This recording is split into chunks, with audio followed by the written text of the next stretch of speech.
Great to see you all here. This is the start, okay, of what we're going to do at 5 p.m. every Sunday until this is done, okay? And because I think we know there's a lot happening all around the country at the moment, and maybe we've been a slow burner, if you like, because we had a head start on what was happening in Abbeyville, and we're very lucky in that respect, because a lot of the other towns that have sprung up a protest now, the first they knew that something was happening was they got that famous letter that we got on the 12th of December saying the use of the house for 56 men was imminent. But we had about a 6-week head start on that because Conor and I live close by and other neighbours noticed things were happening in Abbeyville. So I believe that's part of the reason that Abbeyville is still empty, and that we still have been, I believe, successful in keeping the 56 unvetted men out of our community and out of Abbeyville, because we had that head start. I just want a little bit of housekeeping. I want to reiterate that this is a community-based, grassroots-driven initiative campaign. We have zero political affiliation. Of course, all of us here have political affiliations, maybe, or not affiliations, but leanings, we'll say. And we do represent the entire cross-section of the community in the tent and in our campaign. I will say that those of us specifically in the tent are united by one very special trait, and I'm not ashamed to say that those of us who are standing in the tent have been not happy, but we have put our grievances and petty misgivings of one another aside for a greater cause. The cause being Abbeyville, and I think as our campaign has evolved, our country actually. And that music was very stirring in terms of, sparking our nationalistic pride, I believe. Yeah. So, having said that, I just want to get a little incident out of the way that happened around at the gate there just before Christmas, because it was the issue of Amber Oil. I just want to get out of the way because I've had a lot of people contact me about that and asking me for comment, etc. And I just want to get it out of the way before we say any more. I think it is very unfortunate that a local business would do that to us, because we know we have most of the community behind us. We've spent a lot of money on oil in our house because it's a very old house. It's 200 years old and it hemorrhages heat. So we spent a lot of money on oil, and we're very disappointed, having spent many, many nights down here, that a local company would cross, if you like, I called it a picket, some disputed that it's a picket, but whatever it is a protest. What happened down at the gate was an argy-bargy between two grown men, which really had nothing to do with the tent, and that's all I'm going to say on that issue. This is our 56th day, 24/7 manning the tent, and I know there are other protests that have been going on a long time, but they've been weekly gatherings and weekly marches, and in fairness, fantastic to them. But in terms of manning a place 24/7, we've been pretty unique in taking on that major undertaking. We're starting week 9 tomorrow, Monday. We started 8 weeks ago here. We had a meeting here and we said, right, we're going to do something, and the day after we set up the tent. And now we're actually getting, it's a prototype, we could sell it, we could patent it, because I'm getting requests from all over saying, how did he do it, what did you do? And I would just say, just do it, just do it, just do it, just stand and just do it. There's nothing else you can do, really. Yeah, so just an update, just for the record, we have over 2,500 signatures on our petition. Now, 1,500 of those was pretty much collected here at the tent. We haven't gone around knocking on people's doors. We haven't been walking up and down the streets asking. People have pulled in here and stopped and asked to sign. Or they have, so there's about 1.2 thousand online, and the rest have been collected here at the tent. So that's some undertaking. So some people, our detractors, would say, oh, but there's 6,000 people in Fermoy. Well, you're not going to get them all walking down from their houses to the tent here. It's a fairly representative, good section of society to have, 1,300 signatures from the ordinary people walking by the footpath here. So they are now I think they deserve a clap. We have 1.3 thousand people in our Facebook group, which is a private group. We agonised over making it private. It does mean sharing some of the stuff is difficult, is not possible. But we saw where Ballinrobe, for example, they went up to 1.7 thousand members in a click of a fingers, but they got it quickly deteriorated into a bit of a mess with a lot of arguing on the page. So we were happy that we kept ours private, but we are going to set up a public page. It's probably going to be called Fermoy Says No to Human Trafficking, just to make it a little bit different. So watch out for that page. We're going to set that up very soon. We've finally had a lot of media attention in the past week. A few people have already said to me, and lots of people have texted me, why are we not getting the attention? I don't know, is it something to do with the fact that we have been a slower burner, more under the radar in the early days, and all of a sudden now it's the in thing for 2024 to protest and set up 24/7-hour protests.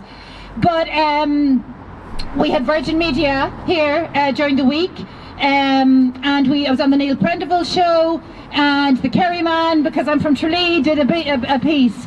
But I do want to talk just for 1 minute about, and I wrote to Paul Byrne, isn't it, Virgin Media? I wrote to him after, and we were very grateful they came, and it was great to get that mainstream media attention. But I did afterwards think, hang on a minute, how come FAMAD, or the Farmad, or however you pronounce it, how come they got advance notice that they were coming? We were kind of caught in the hop, to be honest. We were lucky that we had great women around the tent who really did us justice and did our campaign fantastic justice. But we were caught in the hop. Now, we did try and get some advance warning. It was probably better we didn't. But anyway, the self-proclaimed community representatives, the FAMAD, the Fermoy and Mallow Against Division, they got advance warning that Virgin Media were coming, and they got to comment in advance. So we were thinking, like, why are they the go-to people for always asked as the counter-opposition to us, as if they are our equivalent opposition?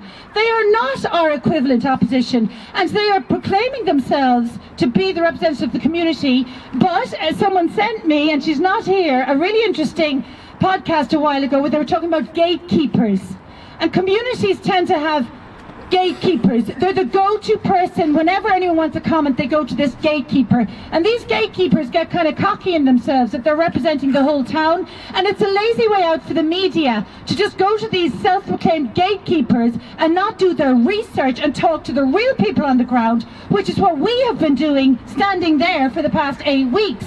So this gatekeeper, I have to talk a little bit about her, and I have to thank Connor for doing a lot of research on, can you still hear me? You can. So, anytime there's a media coverage of the immigration issue in Fermoy, a certain Kate O'Connell is always quoted as a member of FAMAD and a community activist, as she calls herself. Now, this name is all over the media. It's not as if I'm leaking any big secret here. FAMAD, we've been doing some research, is a Facebook page with 600 followers. That's it, 600 followers. And there seems to be no other record of them. They don't seem to have any dedicated websites, or they just have a Facebook page. 600 people, that's it. It describes itself as a political organisation. We are a grassroots organisation. So to counterbalance us with quotes from FAMAD or Farmad or whatever they are is completely misleading, if not downright bloody wrong. It is wrong. Now, Kate O'Connell is an active member of Sinn Féin, so she is in fact a PRO of the Fermoy and Mitchelstown Common. So she boasts of being a volunteer with local integration groups, and she actually is dehumanising us and calling us tent dwellers. And they've talked about us having scabies and rabies and rats and infestations of all kinds. And this is a typical ploy of nasty people, I'm sorry to say, who will dehumanize those that they are against rather than engage with them in proper adult debate, which is what we have asked many times to have. And indeed I sent the invite to come here again to 1 or 2 people who are spying on us and scuttling under cars, taking photos of us and running whenever we come out and say, come and talk to us. So they prefer to just dehumanize us and call us tent dwellers. These integration groups are actually funded to the tune of 200,000 over 3 years. And one of their initiatives, if you look at them, is to inform people about the political system and about voting. And if you think that this woman is herself a proclaimed member of Sinn Féin. It's not hard to believe that she's going to be swaying them to vote for the party she represents. So, I mean, it's totally wrong to say we don't engage in community efforts and they're up there helping all these people to integrate. People here are all engaged. Everyone I meet in that tent is doing something or other for the community. If it's not standing in the tent there, they've been involved in football or sports or getting pedestrian crossways or picking up rubbish or whatever it is. We're all doing our bit for this community. So no, this pitching herself against all of us has just had to be called out there. Okay, you can clap Connor's research on that.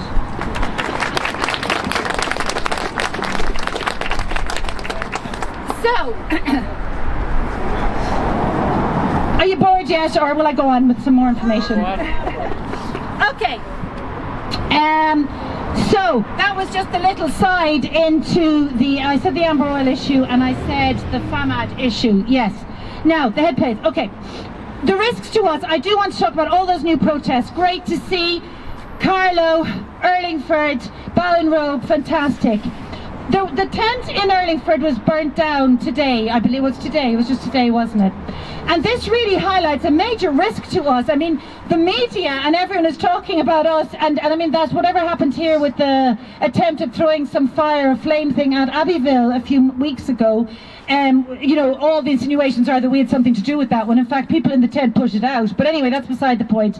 We have that burning down of the tent in Urlingford, which really means we are putting our actual lives, I think, at risk even now by staying here. And we also had, and some of you here were here, when a car, and I've asked, speaking to the guards today about an update on this, of course you wouldn't tell me, it was our lives that were put at risk. When we were here late one night and a guy came across the bridge at speed, swerved to the wrong side of the road, heading for the tent, drove up past the tent on the wrong side of the road, and only up there at the church veered to the other side of the road and headed out. And our brilliant, intrepid investigators that are in our team drove out after him, and he ended up being arrested for dangerous driving. But in fact it was an overt threat at us because we were standing there and we were very visible. Absolutely. So So our campaign has evolved, right? We started off saying we don't want 56 unvetted men in the House, and we are still adamant about that. And people might think we're cruel, and they think we're prejudging them, and they think give them the benefit of the doubt, and I've said many times, no way are we prepared to do that. Figures that only came out in the national mainstream media, 3,200 people who arrived, 70% of asylum seekers had no ID in this past year. 110 single males are entering the country every week.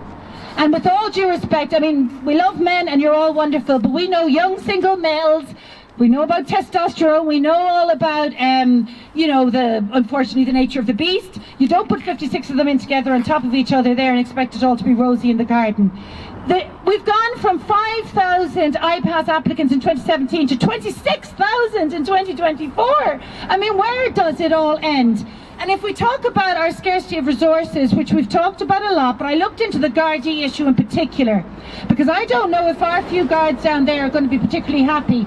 Think of Harmony Inn, what a name. Harmony Inn in Killarney is the complete disharmonious place where the guards are at every night of the week. And if this is in our press, this is in the papers. And yet if they tell us that we're worried about that we're being irrational to be worried about the men moving in here, when every day I walk into the supermarket I see headlines, increase in knife crime. Hello? Increase in knife crime. Look at the headline from the Independent, 7th of June 2023, talking about the dramatic increase in crime in Cork. 20%, it specifically says Fermoy in particular saw a 20% increase in crime in the past 5 years. 20% increase. Watergrass Hill, if anyone is here from, 47% increase in crime. Now, okay, you could say Irish people commit crime too. Yes, we know that. Of course we do. But we also know that in countries where they record the nationality of the perpetrators of crime, they are seeing a direct correlation between the increases in crime and the influx of immigration. So I would suggest that we should start recording the perpetrators of the crime here. We'll probably see the same association.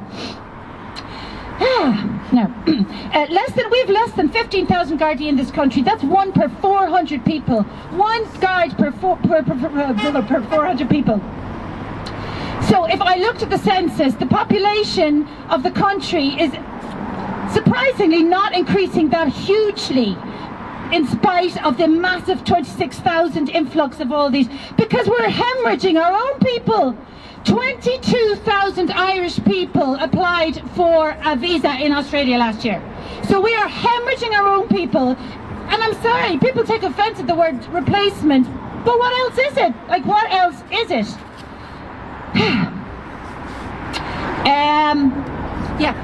They admit that the Garda staffing is not keeping up with the increase in population, and the problem is the increase in population is largely happening around commuter towns, hence the Watergrass Hill, if you think about it, increase.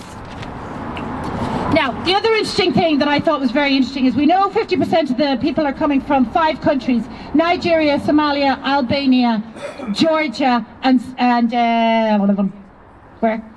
Algeria. Thank you. Now, I looked at the Department of Foreign Affairs websites. Nigeria, avoid non-essential travel.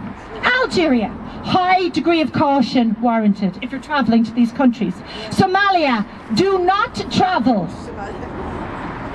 Now, what does that mean? What's that telling us? You're not safe when you go over there. Yeah, but come on in here though. Come on in without any documentation. That's right. We'll all have you. There's something seriously clown worldish about all of this. Okay, the last thing, and then I'm going to hand you over to somebody else, and I need a drink of water. People trafficking. One of the reasons we want to call our website, our new Facebook page, From Voices No to People Trafficking, is because this is people trafficking. People are profiteering, and it's affecting our well-being and our welfare, and also the people who are being people trafficked. Let's face it, there's 400 or 500 people living in tents in December that came into Ireland in the month of December. Who is this fair on? And we're seeing footage from all around the country that they're standing on corners drinking. And this is what we're going to have here. We cannot accept that. We will not accept it. Our protest and our campaign has evolved from saying no to 56 men, unfortunately, and I'm sorry to say this, as we've learned more about the profiteering and about the scam and the money that's involved in this, we are now saying no, period. Yeah. Yep. Yep. We have to do this. We want to see Abbeyville, this jewel in the crown of our town, for the people of our town. Yeah. If that means emergency accommodation for people who are being evicted, and we have met those people in that tent. They have come and spoken to us, who were turfed out of their houses for whatever reason, selling up or to put in more profitable ventures. We want to see it used for the people of the town, or for women fleeing domestic violence or something like that. Wouldn't it be wonderful? And do you know the guys that are in there, the security guys? I had a long chat with one of them on Thursday night. They're from Sri Lanka. They come from a hotelier background, and he actually told me we would love to run this place as a hotel, but unfortunately our boss would make much more money human trafficking. He didn't say those words, but they would love to be running it as a hotel. Wouldn't that be wonderful, as a deluxe hotel? DigiQuarter, am I right? Niamh, thank you for the research on this. Is running St Joesphs. See that place up there with the lights on the hill? These are just some of the figures that are readily available for anyone who wants to look. 168,000 one month, 467,000 for another month. These are monthly payments. The Grand Hotel on the 18th of the 8th got 73,000. On the 15th of the 9th got 49,000. The money, follow the money. Once there's money involved, ethics go out the window, in my long experience. And then we have to come to the name here, Adrian McCarthy. So Adrian McCarthy and the Moynans are from Tralee, my own hometown. You couldn't make it up, the irony of it. What a small world. But I asked again, Chris Cromaze, I was talking to him Thursday night, I asked him, and he confirmed again. He said, Laura, you know the owner, it's Adrian McCarthy. Now he has denied, and he said, I'm the right person to be talking to, but I'm not the owner. I'm not going to tell you the owner. And maybe he still is a front man, who knows, there's been so many lies. But he's definitely seriously involved, and his own employees are telling me he's the owner, so we have to go on what they're telling us. So he's the owner, and he doesn't have this on his doorstep. So I don't want it on my doorstep, thank you very much, Adrian, and none of us here in the town do. So his name needs to be known, and we see it around the country. People are going to people's doors. I'm sorry, guys, your pockets are full, you're done. we're calling you out.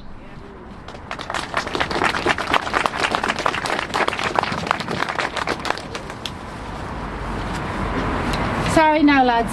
Nearly finished. Ah, lovely. I'm on to the best bit. Catherine.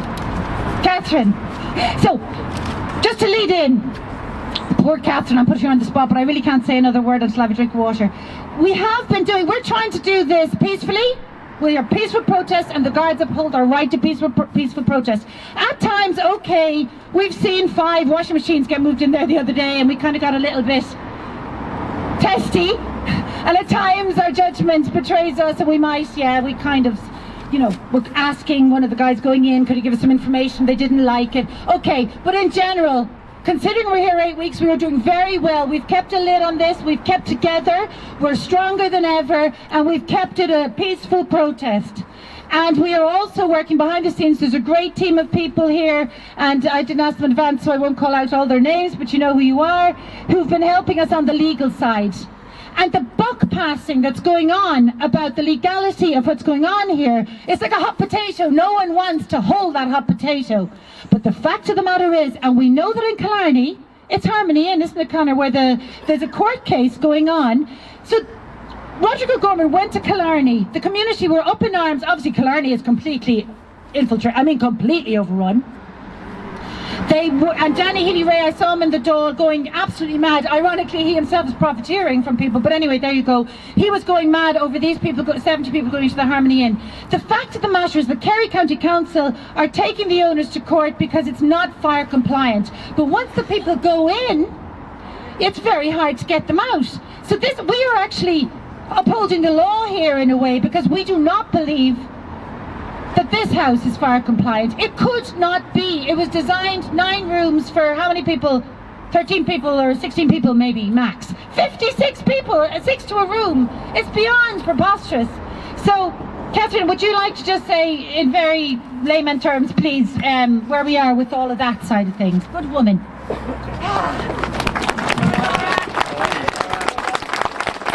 Okay, so Abbeyville House is a fabulous building, and it's a protected structure like many other structures in Fermoy. It's a protected structure like many others in Fermoy. This means that there's a legal obligation on the owner under the Planning and Development Act 2000 to prevent it from being endangered, whether through damage and neglect. Now, we've been in contact with Cork County Council, and they've confirmed that there has been no material changes made to the building. If that is the case, it cannot be compliant for fire purposes, and it's a hazard to any of the occupants inside, and especially 56, plus support staffs, which could be up to 60 at any time. Right, so there's I'd say a misconception that all buildings are exempt from planning if they're going into IPAS. There's actually a list of buildings that are exempt. Private accommodation and bed and breakfasts are not included. What's included are the larger accommodations such as hotels, museums, places of worship, which already cater for a large number of people and are probably already fire compliant. So we don't think there's any way this building, well, we know this building is not currently fire compliant for 60. If they make any changes, they are then not compliant with the Planning and Development Act.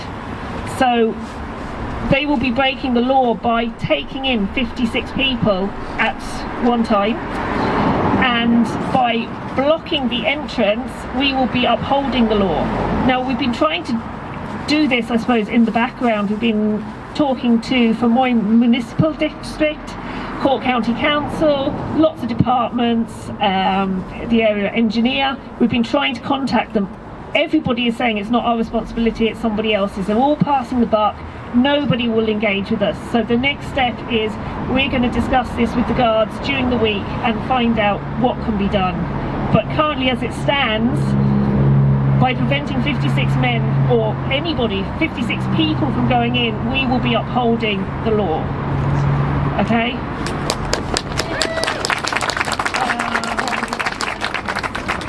Okay, so This might be the case for some of the other places. We don't know. We're going to try and have a look at some of the other places in the town. You might have noticed that Kerrin's Pub has a planning permission sign erected outside of it. The deadline for submissions to that, and anybody can make a submission, the deadline is next Friday. That is also a protected structure. It's a key part of the Square in Fermoy, something everybody will notice as they drive down the Square in Fermoy. It's always been commercial in living memory, and it over 100 years. So I think, so the builder, Pat Mulcahy Steel, I think, who has possibly some other properties around the country that have IPAS and Ukrainian refugees in them. He's looking to convert it to 4 flats and no commercial property. So I suppose what we're looking at is to try and continue it as a commercial structure to maintain the integrity of the property. As it should be as a protected structure. So, Yeah, that's great. But yes, just keep your eyes out and see if there's any other planning permissions going up. You know, once a planning permission goes up, we can all make a submission. And I think here they need to put planning permission up for change of use. They haven't done it yet, but that's something we will be trying to get them to do. If we can find somebody to take responsibility. Yeah. Is there anything else? Planning permission protected structure. Yes. Planning permission. For occurrences. Yes, it does. Yeah. They've mentioned that it's a protected structure, and that's why they're going for planning. They're not actually saying it's change of use to IPAS. It's change of use to accommodation. Right, so they have to get the accommodation through first, and then they can probably apply to IPAS. But this is the only opportunity on Kerrin's Pub that we have to make a submission, because it's a public consultation. Anything else? There was. Is there? Yeah, I think that's it. Because just following a little bit on from that is when we spoke to Virgin Media the other day. One of our group said that there was 3 centres already in town, and it was put out as misinformation by our supposed equivalent opposition, the political party that is Kate O'Connell's Farmad. And just to clarify what there is, the Grand Hotel is for Ukrainians. I think there's 30 people there. And pardon? Supposedly. And then you have St Joesphs, which they said it was for 150 people. We know that buildings have been converted there, and that what was a primary children's school or a children's creche has been converted into accommodation. I was speaking to a fireman over in the park there, and he told me that there's more rooms gone in there and 6 men to a bed. So it's possible that there's up to 180, maybe even 200 up in St Joseph's now. And something I found in the newspapers when I was looking about that today, it was another article, Connor, you sent me. I just found this really strange. And I'm not saying anything, right, but when we talk about people trafficking, they claimed way back when they moved in, Anthony, when you were involved in all of it, that 19 families moved in with 25 children, 8 adult females. I find that very strange. And I wrote it here, and I forgot to say it a minute ago. 19 families, 8 adults. Where are all the mothers? Yeah. Where are the mothers? Like, that was in one of the mainstream media papers. Read it again and read it again and read it again and say, how are children coming in with men? They also said it was for Ukrainians. And so we are being lied to wholesale, lied to. Now we have our 2 great bastions of hope in the legal system. We have Councillor Frank Roach and Councillor William O'Leary, who've been so brave and supportive. And they're going to get all our votes, guys, because they have just been fantastic. And it's not only getting painful in terms of the name calling and the lambasting, but it's getting sinister what they're doing to some of the political representatives who are speaking on behalf of their citizens, doing what they're supposed to be doing. So Frank, I just wanted you to say a few words about what's happening in some of the other villages around Fermoy. And just, so come on up. I'd like to thank Laura for inviting me to speak here today. I've to say, 6 weeks ago, I did not know anybody in this audience here. I recognise your faces, but I did not know anybody's names. And I'm so delighted to be here to support the people of Fermoy. Yay! I put my name forward for politics. I never thought at any stage that I'd be a county councillor in Fermoy or from Fermoy area. I never had any interest in running for politics. But I ran for injustice for our society. Because anybody here that would know me, my life was turned upside down because of a cocktail here in this town and absolutely destroyed my life. But I'm so delighted now that I've got into politics. I would not have got to know any of you only for that. And I'm so delighted that I'm able to here to represent you. And the fact of what happened to me in my own life, I can feel the pressures and the upset and the way it upsets people's lives. I know exactly the way you all feel. And for that reason, I do think that I can really take your troubles to my heart. When I see the fear of the people and hear this in their voices every night when I come in here to this tent, it is absolutely frightening. I think these people were ahead of their time, because we now see that this is going on in other centres around the country, and these people led the way, and I know that they will carry it on and that you will be the leaders at the end of the day. Yesterday evening, a woman from Castleroach, my own parish, rang me. There's 10 people gone into house in Castleroach. It's on the Donwell Road in Castleroach. That woman is a grandmother. She walks her children to school every morning. She walks them home every evening. Now she's afraid to do it. In the evening, herself and her friends go for a walk. They're also afraid to do it. The sad thing about it, this house was a half house, and the person renting the half was possibly getting 900 a month. There's 10 people gone in there now, at €110 a night, which is nearly 8,000 a week, or 32,000 a month. Now we can see why the people would go from taking our own Irish decent people out of their homes, tell them that they were selling them, or that they were doing this or doing that, put him out on the road and bringing in these foreign people.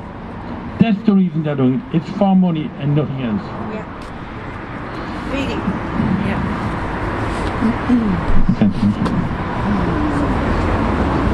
Now what worries me is we're going to have more of this in more of our parishes around the country. There's a development going on in Shamblemore at the moment. They've got planning permission for apartments. I am afraid that when those apartments are ready, that'll be turned into another centre. Every village in this area, let it be Glenworth, Kilworth, Castlelyons, Connor, Ballino, Glenville, Ballyhooly, Killavullen, those people should be here with you tonight. They should all be here supporting us, because it's not before long to be in every one of those parishes. And if we can stop him here in Fermoy, we have some chance to stop him then in the whole of North Cork. But while those people are staying out there afraid to come in, they're only leaving the grass grow under their feet. Because if they don't come and support you, when the time will come, they won't have the support either. The other thing that I am worried about, when they will run out of these centres, we have an awful lot of people that live on their own and that have rooms and houses in their own houses. I am afraid, going forward, will the government bring in some policy that they'll force people to allow people into their own private homes? When that'll stop, then we'll see what the people are doing. And before any of this gets going, we do need people like Laura, we need people like you here tonight to get out and show that we are not going to allow any government party to bring this forward. I understand what you're saying. I forgot to acknowledge the presence of my fellow councillor, William O'Leary, who you should also give a clap to. That man has stood here from the very start, and I do know that he has been put under a lot of pressure from his own party.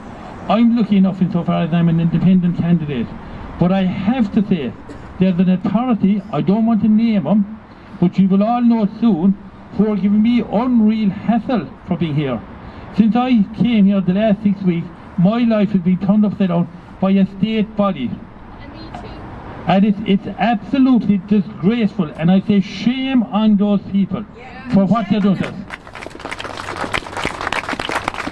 I did not come in here with any bad intentions. I came in here because I got to know the people of Fermoy. I'm elected to represent the people of Fermoy. And whether they're good, bad or indifferent, I was elected to represent them. I have to talk to everybody. I have to listen to their concerns. Maybe I don't agree with their concerns, but I have to listen to them. And it's very sad to think that we have a state body that actually tried to turn my life upside down because I have the courage to come out and speak. And I'll guarantee you, that state body give me much more hassle.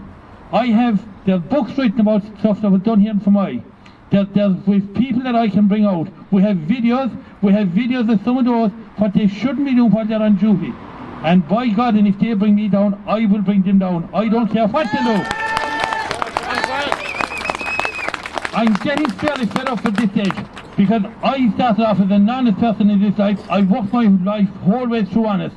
And I'm not going taking that kind of SHIT from anybody. I'm delighted to be here. I'm delighted to support Laura, and anything I can do for you, and I'm sure that my colleagues will do the same for you. Anything we do will be there for you. Thank you. Come on, Frank. Thank you so much, Frank. Fair play to you. Thank you.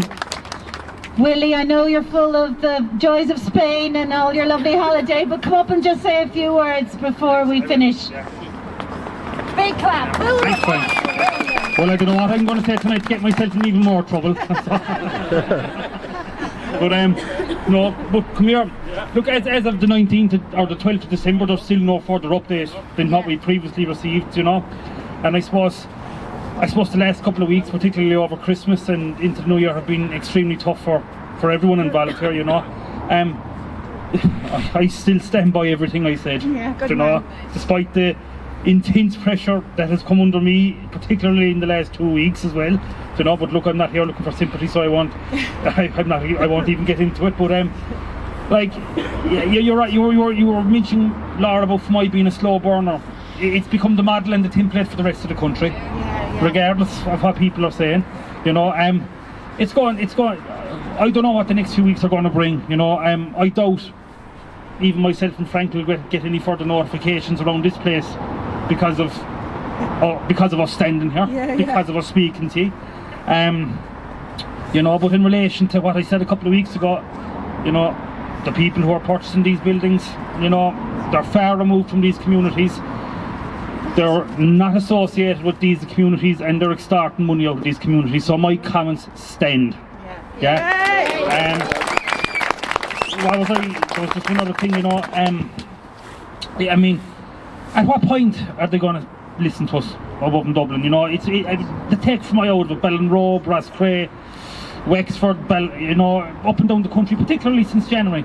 At what point, like, how far are they going to leave this chaos to send into? Because it's chaotic. The last couple of months is chaotic, and even since the turn of the year, we're 2 weeks into a new year, and it is chaos out there.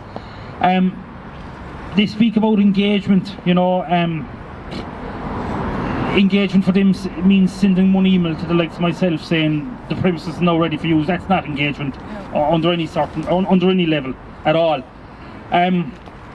Look, I stood here from the start. I'll be here with you until this concludes. You have my full support. I wish he had more political support.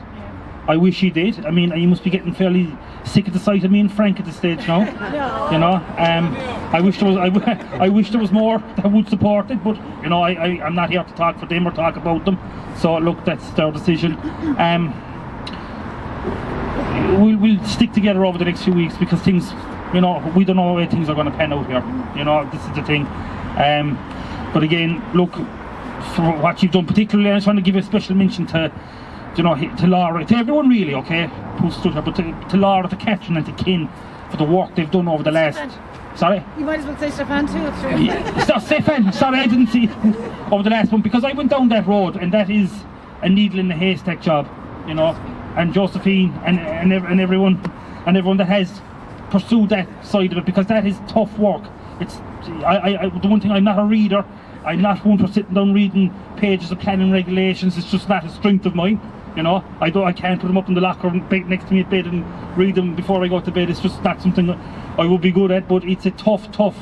I pursued it as far as I could with the planning section above in Cork. You know, any correspondence I got was sent back here. But I just want to compliment you, because that is tough work. You know, and it's something that isn't easy. It is reams and reams of regulations, and what you've done is fair play to you. Okay, I'll leave it at that. I'd just like to confirm one thing. Willie is a member of a party, and I do know for a fact that Willie is under a lot of pressure, and I do think he has great courage to come out here and stand up. This week, 5 years ago, I didn't know Willie O'Leary. We were both getting ready for an election. So we are both first-time candidates in this area, and I'm delighted to think that he's standing here beside me. And I do think that the people of Fermoy should appreciate more so the fact that he's a member of a party that are so much intense trying to stop him from coming here. It's a great trial of the man to be here. And as I say, I'm independent. I can go and come where I like, but Willie's in a different position. And thanks, Willie, for what you've done here for the people of Fermoy. Thanks, Frank, and thank you, Willie, and thank you, Catherine, and thank you, everyone. And I will say I won't go into loads of names because we'll leave someone out. I do want to say, though, Anthony, do you want to say anything? I can give you a small bit. Yeah, I do. I won't talk for too long now because I'm not friendly with the mic. Just a couple of quick things. We've had a couple of reports over the last few days of new families that were above in the presentation. So kids were going to school with these people that have spoken to us, their children, and it seems that them kids are no longer in the classes and newer kids have been moved in. So that looks to me, and I'll wait to confirm it, and this is why I was hesitant to come up and speak, but when I confirm it I will let you all know. It looks like they're moving the women and children out around the country to soften the blow for other communities. Ballinrobe, I won't say folded, they felt it as a victory, and I won't take their victory off them. They've settled for families, and this is why we're saying no, full stop to this. Because if we set families in here when we're not looking, then families will move somewhere else, and we all know what comes after that. So that's one thing I wanted to talk about. What else? The other thing was Kearns's is in the heart of the town, as Catherine said, and like if that, we know that besides Supermax has already been taken over by a couple of asylum seekers there. So if we're to lose the main square of the town along with the Grand Hotel, I think like that's a big dig to the Fermoy people. So we can't have that either. So that's going to be the next thing we're looking into. So Mull, we're coming after you next. And the last thing is Dan Finnegan above in St Joesphs. Like, they're doing stuff behind our backs. I said from day dot they put pressure on a Montessori school up there. They told them they were going taking their playground off them for the use of the asylum seekers. So that Montessori had to up and move. Once that Montessori moved, they gated the community. And now we have no idea what's happening in there. We had a couple of the residents of St Joseph's come down here one of the nights looking to rent a room in the B&B because they were looking to split up the families. So that again goes back to what I just said a second ago. It looks like they're breaking up families to give communities the visual of women and children going in. Not happening. The last thing is, lads, for the tent, the people, we have a good solid crew of about 50 lads that are here, or morning staff, or the lads that can come in during the day, and our night staff. We do need people. Look at the amount of people that are here that can come down and give an hour or two. Please do. Do you know, we're never going to leave until we get a result. We're not getting communication from the owners here, so we're not going to leave until we get some sort of communication. So Adrian, come speak to us. Come speak to Laura, you have her number, you have my number, and you have a lot of other people's number. You can even talk to Willie or Frank if you don't want to talk to locals. And just finally to conclude, lads, just a big bull of boss for all the speakers, and thanks everyone coming out. I think we might play a small bit of Irish music just to bring our nationalistic.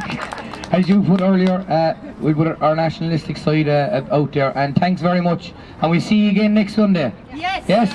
Thank you. Nothing more to say. Thank you all. It's so great to see you.